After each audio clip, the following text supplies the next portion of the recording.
Niantso ireo mpanao politika mba hijoro amin'ny maha-kristiana azy sy ny mpitandrina Sylvain Raherivahatraina izay filoha lefitry ny fiombonan'ny Mpitory Filazantsara eto Madagasikara.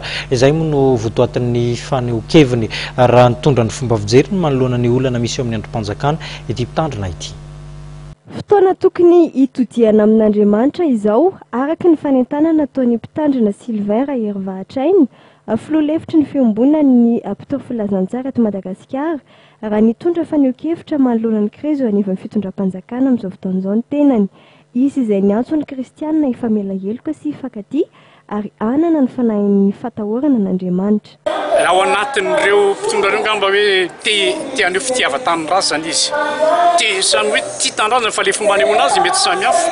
Ary zay no tiako hoe mila miverina ao amin'ny baiboly aloha io ny loharano raha kristianina ianao. Na mpanao politika ianao zany na ekonomika ninona miverina amin'ilay loharano mihitsy hoe inona moa ny voasoratra. Inona no sain'Andriamanitra ho ataoko eto amin'ny fireneko satria masina ny tanindrazana satria avy amin'Andriamanitra ity.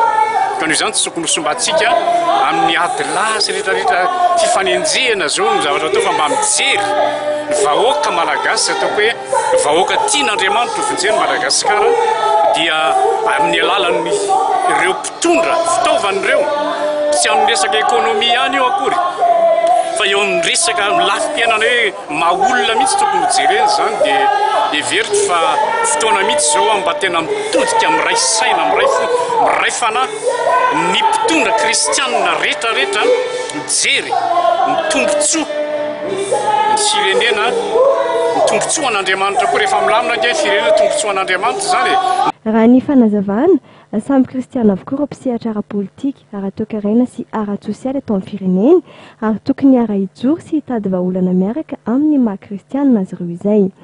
Isan'ny mpikarakara ny hetsika ara-pilazantsara ny tanterahana nandritra ny 3 andro teto Antsahimantitra ho fahatsiarovana indrindra ny faha-efapolo taona nahampitandrina ny Pasteur Niantso ny teo anivon'ny fiombonan'ny Mpitory Filazantsara eto Madagasikara.